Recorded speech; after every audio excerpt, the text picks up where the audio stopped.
देवउठनी एकादश पर गलती से भी मत करना ये काम, वरना फायदे की जगह हो सकता है भारी नुकसान। जी हाँ दोस्तों, नमस्कार, राधे राधे, जय श्री कृष्णा। भक्तों, देवउठनी एकादशी पर बिल्कुल भी मत करना ये काम, वरना चौकट से वापस लौट जाएगी माता लक्ष्मी, नहीं मिलेगा पूजा पाठ करने का फल। जी हाँ दोस्तों, जीवन हो जाएगा अच्छा खासा खराब। भगवान विष्णु हो सकते हैं नाराज, फिर चाहे कितनी ही बड़ी पूजा पाठ कर लेना, हवन कर लेना, कितने ही उपाय कर लेना, कितने ही यतन जतन कर लेना, भगवान विष्णु और माता लक्ष्मी दोबारा मुड़कर नहीं देखेंगे।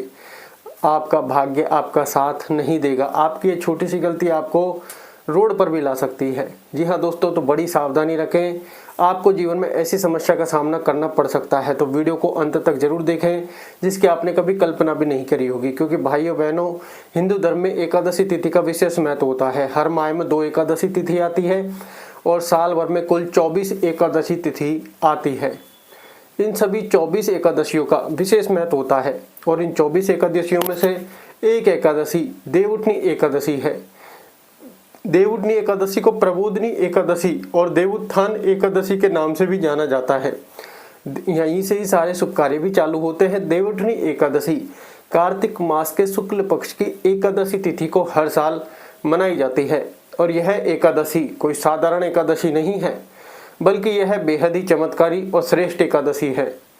मान्यता है कि इस एकादशी को साल भर में आने वाले सभी एकादशियों में से सबसे श्रेष्ठ माना जाता है, जिससे इसका महत्व और भी ज़्यादा बढ़ जाता है और ये बेहद ही शुभ मंगलकारी होती है। आप सभी को बता दें कि भगवान विष्णु देवशयनी एकादशी को योग निद्रा में चले जाते हैं, जो आषाढ़ मास के शुक्ल पक्ष की एकादशी होती है। इस दिन वे 4 महीने के लिए क्षीर सागर में योग निद्रा में यानी सोने के लिए चले जाते हैं। ऐसे में यह अवधि चातुर्मास कहलाती है और इसके बाद देव उठनी एकादशी के शुभ पावन पवित्र दिन पर भगवान विष्णु 4 माह के बाद योग निद्रा से जागते हैं। इसके साथ ही चातुर्मास का समापन होता है।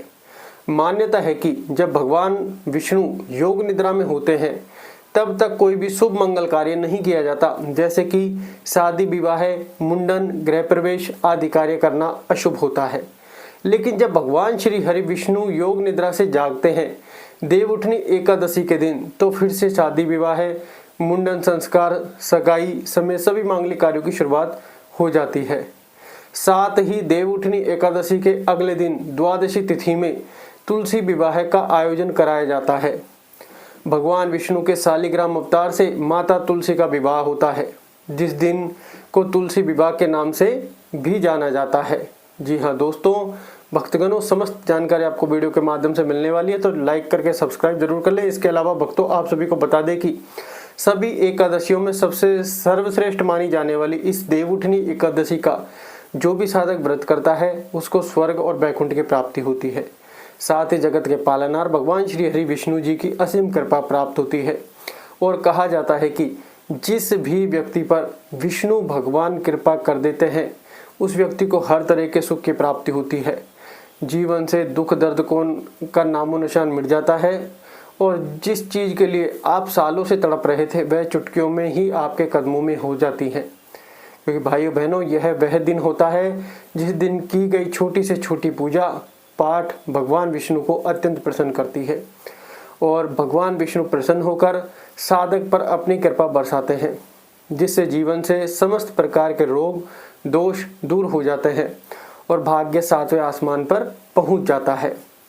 जी हाँ दोस्तों, ऐसे में हर व्यक्ति चाहता है कि देवउठनी एकादशी के दिन भगवान श्री विष्णु, माता लक्ष्मी हमारे घर पर आए, हमें भी कृपा प्राप्त हो, जीवन में खुशियाँ आए, धन दौलत में बरकत बनी रहे और दाम्पत्य जीवन खुशियों से भरा रहे।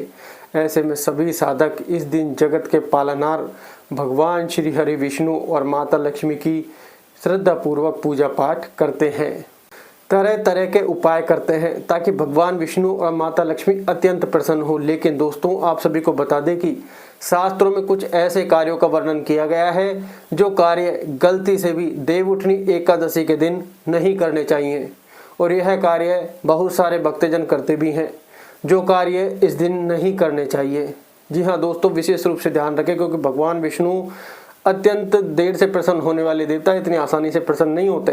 तो उनको नाराज करने से बचना चाहिए, क्योंकि उनको पता नहीं होता कि इस दिन में कौन कौन से कार्य करने चाहिए और कौन से कार्य नहीं करने चाहिए। वे सिर्फ ये देखते हैं कि हम ये काम कर लें और भगवान श्री विष्णु माता लक्ष्मी हमारे घर पर आए और उनकी कृपा हमारे ऊपर बनी रहे। लेकिन दोस्तों, जो ये कार्य होते हैं, जो भी यह कार्य देवउठनी एकादशी के शुभ अवसर पर कर देता है, तो उसको इस दिन की गई पूजा पाठ व्रत करने का फल प्राप्त नहीं होता है, बल्कि वह पाप का भागी भी बन सकता है। जीवन में कठिन समस्याओं का सामना करना पड़ सकता है। माता लक्ष्मी भी ऐसे घर पर वास नहीं करती हैं जहां पर यह कार्य किए जाते हैं। घर की चौखट से वापस लौट सकती है माता लक्ष्मी, जिससे उस घर में दरिद्रता पैर पसार लेती है। हरदम उस घर में लड़ाई झगड़े हो सकते हैं, कभी भी सुख शांति प्राप्त नहीं होती है। जी हाँ दोस्तों, तो विशेष ध्यान रखें, देवउठनी एकादशी को साधारण न समझे।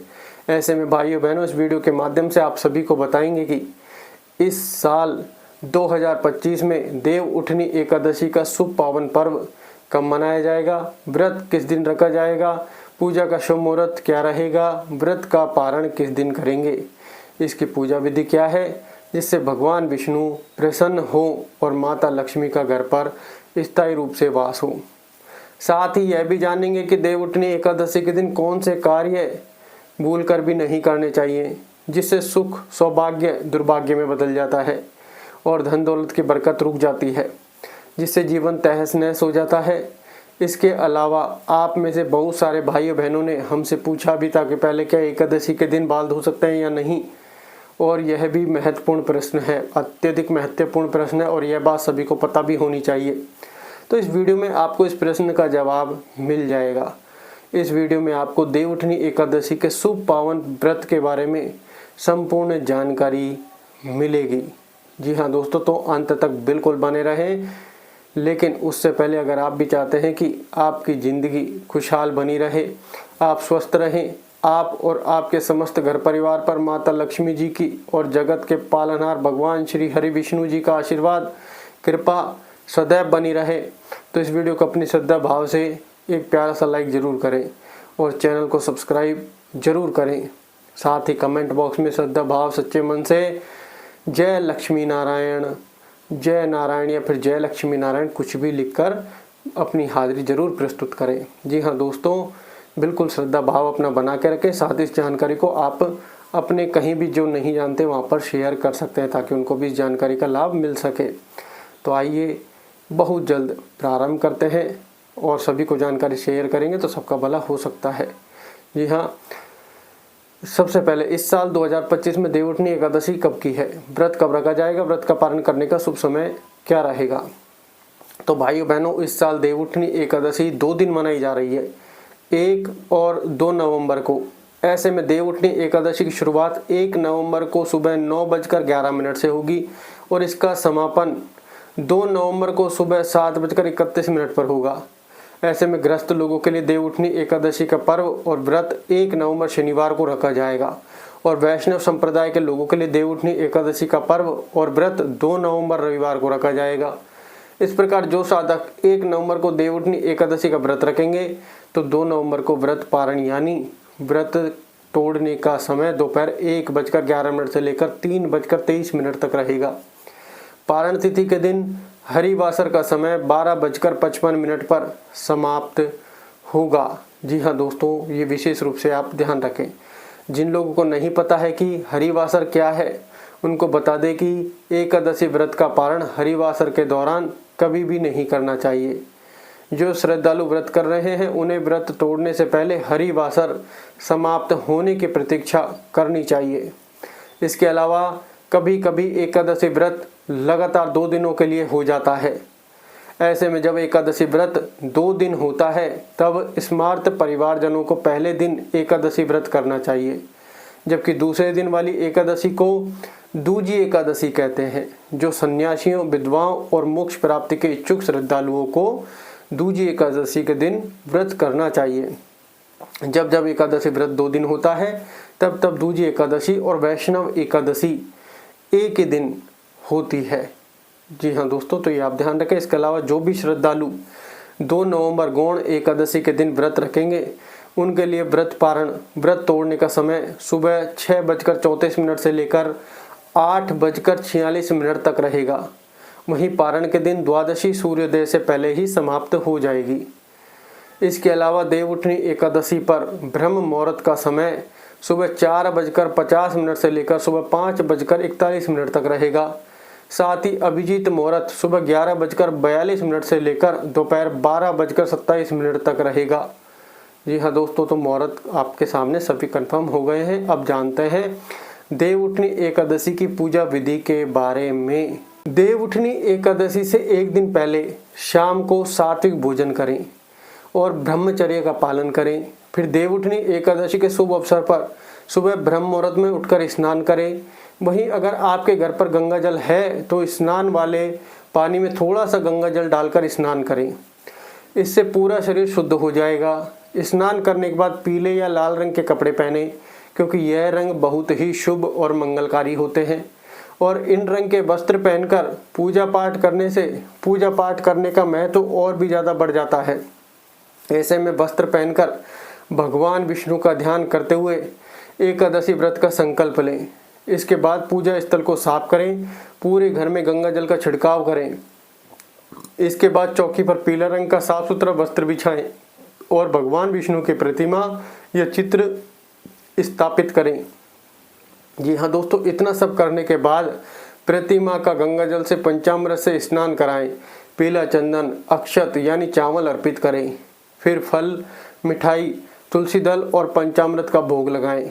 धूप दीप जलाएं। साथ ही एकादशी व्रत की कथा जरूर सुनें, क्योंकि कथा सुनने से पूर्ण फल प्राप्त होता है। इसके बाद दोस्तों, भगवान विष्णु के मंत्रों का श्रद्धा भाव सच्चे मन से जाप करें। आखिर में भगवान श्री हरि विष्णु और माता लक्ष्मी की आरती करें और सभी में प्रसाद वितरित करें। तो यह थी देवउठनी एकादशी की पूजा विधि। इस तरीके से आप भगवान विष्णु की पूजा पाठ करके उनकी कृपा प्राप्त कर सकते हैं और घर में सुख, शांति और समृद्धि बनाए रख सकते हैं। जी हाँ, अब आगे बढ़ते हैं। अब जानते हैं उन कार्यों के बारे में जो गलती से भी प्रबोधनी एकादशी यानी देवउठनी एकादशी के दिन, देवोत्थान एकादशी के दिन नहीं करनी चाहिए, वरना इस दिन की गई पूजा पाठ व्रत करने का पूर्ण फल प्राप्त नहीं होता है और साधक पाप का भागी बन सकता है, जिससे घर की बरकत रुक जाती है और जीवन में नकारात्मक ऊर्जा फैल जाती है। लेकिन आप सभी से विनती करते हैं कि अगर अभी तक आपने इस वीडियो को लाइक नहीं किया है, चैनल को सब्सक्राइब नहीं किया है, तो तुरंत प्रभाव से कर लें। जी हाँ दोस्तों, और कमेंट में जय लक्ष्मी नारायण 3 बार या 1 बार जरूर लिखें। जी हाँ दोस्तों, और वीडियो के अंत तक बिल्कुल बने रहें, क्योंकि सावधानी से जानकारी को सुनना। नंबर 1, चावल।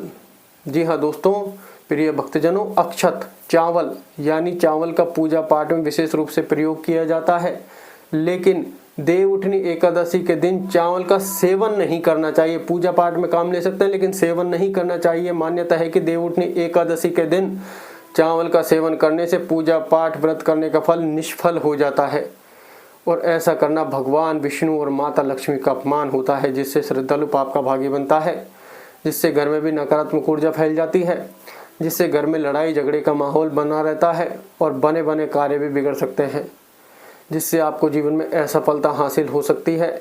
इसलिए इस दिन चावल का सेवन न करें, ना ही चावल खरीदें। साथ ही भाइयों बहनों, देवउठनी एकादशी के दिन तुलसी का पत्ता भी नहीं तोड़ना चाहिए। पूजा के लिए एक दिन पहले ही तुलसी के पत्तों को तोड़कर रख लें, क्योंकि देवोत्थान एकादशी के दिन चावल का सेवन करना और तुलसी का पत्ता तोड़ने से 7 पीढ़ियों तक को पाप लग सकता है, साथ ही वंश का विनाश भी हो सकता है।